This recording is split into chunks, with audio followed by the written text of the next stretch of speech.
Hello everyone and welcome to another session of AP Human Geography with Mr. Elrod. We're on our last of 3 videos talking about different forms of either self-identification or identification that is placed on a person by society.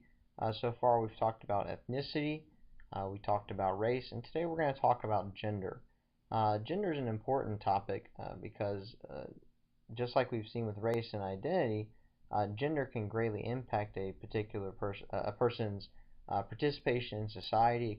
It can impact the way that they're treated in society, and so it is going to be an important topic to discuss.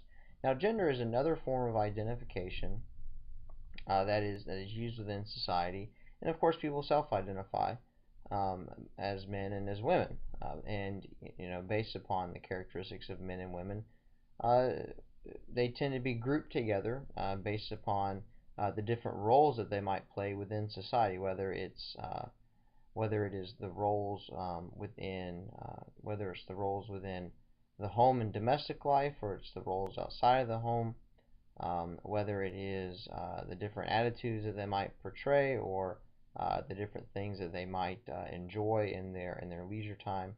Whatever it happens to be, men and women within society are going to take on particular characteristics. And again, they take on different roles in society, and those roles are going to differ for the men and the women, generally speaking. Now, of course, that was true for the most part in history. Today, things are starting to change a little bit, and men and women are starting to take, especially the United States, Western Europe, starting to take similar places within society, and starting to see more equality within society in terms of accessibility to different pinnacles of success, whether it's political or economic, or whatever else it happens to be. But what we've seen throughout history is a lot of times there have been a series of negative experiences that women have had as a result of their particular place in society. Now, I'm never one to try and tell somebody they have to play a certain role. People should be able to play the role that they would like to, whether that is in the workforce or not in the workforce, or whatever it happens to be. But a lot of times when women try to come outside of that particular role that society sometimes has put upon them, then they've experienced some negative things, whether it's society and the pressure that society puts on them as negative experiences, or they've experienced some sort of physical negative experience or emotional. But we've seen that happen throughout history. We see it happen today in our current situation in the world as well. Now, what we've generally seen across history and across space is that women tend to lag behind men in several areas. One of those, which is employment, whether it's being employed in a particular job, or the pay that they receive, the positions that they get. When we talk about the inability of women to reach certain points within the workforce, this is what they call the glass ceiling. It's this idea that even though we talk about when we talk about jobs being open, but still women can't seem to reach above certain positions. Now, of course, what we've seen in the last couple of years, in the United States, Western Europe, so forth and so on, you've seen several women become the CEOs of major corporations.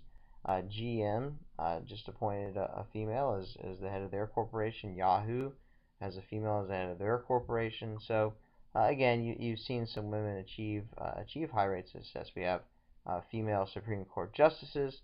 Hillary Clinton, of course, was a Secretary of State.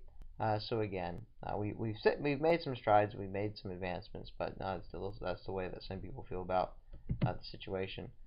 Within politics, women's especially in certain societies, they have difficulty cracking into politics. I've always found it interesting that in the United States we actually gave racial minorities the right to vote before we gave women the right to vote, which I always thought was kind of interesting. We were able to get over some of our racial issues before we were able to get over some of our gender issues. Just an interesting thing to note.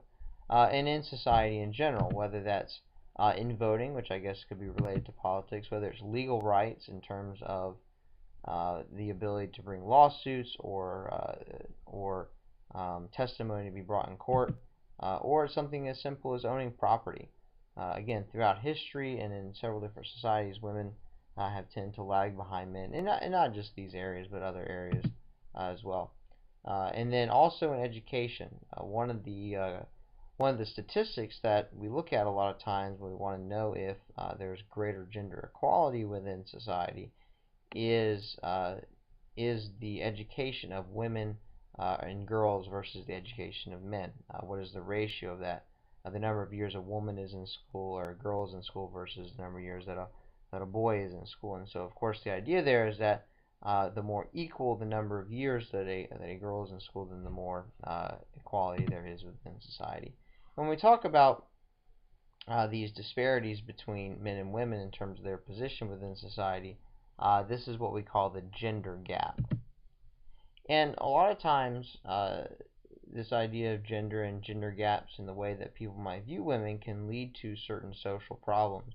Now, some of these social problems come from globalization and come from the tension placed on society, especially when you have a traditional society, and within traditional society, you tend to have women in a lower position than men, and they feel pressured and they feel forced, and women start experiencing and taking note of some of the things that are maybe happening outside their country, and so they want to strive and achieve to reach new things for themselves. They might see a different avenue in terms of education or getting a job, and that goes against the social customs, and so it creates this tension within society.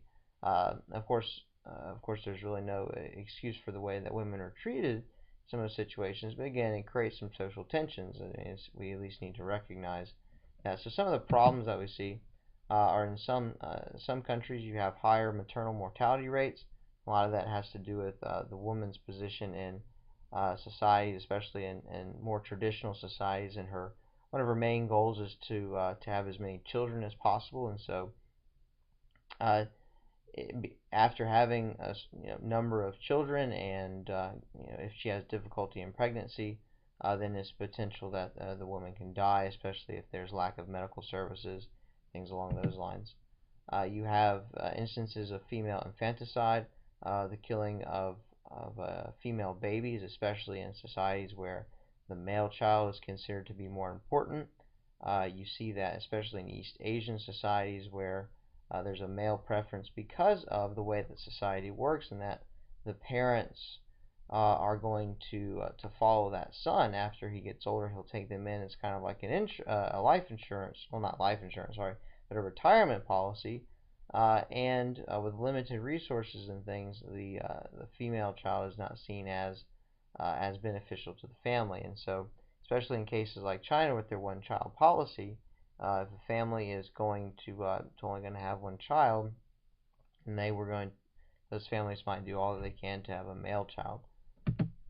You have things like dowry deaths, and this is you see this in places like Afghanistan. You see in places like India, where the bride is expected to come with a dowry, and dowries can be fairly hefty. And so, if the dowry is not paid, or there's some lack of satisfaction on the husband's part with the wife, then she might be killed, and again, it just kind of gives you an idea of how little value can be placed on a woman's life in certain parts of the world.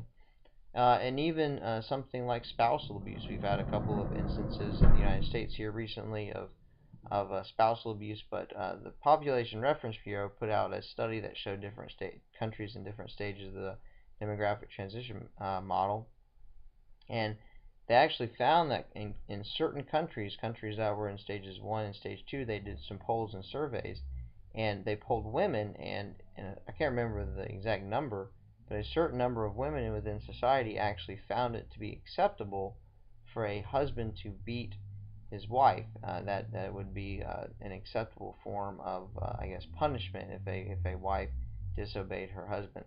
So you can see within certain realms of a society, especially if you look at a certain level of development, and if you look at a woman's position in society, especially if she's not seen as valuable with society, then those kinds of behaviors are seen as more permissible. And of course, these are things that that we would not at all condone in our society. Uh, we would say that these are terribly wrong things. But again, in other countries, with their traditions and the way that women are held in lower esteem, then those are some of the things that begin to happen. And one of the things we want to take note of is how is it that gender relations are going to change across space? If we look across the world, what is it? What is the relationship between gender relationships, and gender gaps, or the different things, and gender issues in the space that it's in? Does it have to do something with development? As countries go through certain stages of development, will they, take on newer ideas of gender and gender relations and equality and things like that? Or is it more rooted in culture? Or is it some combination of the two? Or is it not either of those, but it may be something else entirely? I don't know. That's one of the things that we want to evaluate. If we look at different cultures and countries across the world, how is it that the gender relations are going to change, and what is the connection there? What is it that causes those relations to change? And so that's all we're going to talk about for today. Again, that was a conversation on the identification of gender and the impact it might have on society, on individuals as well. Uh, Come back next time, and we'll be talking about social distance and the tension that it can create in society.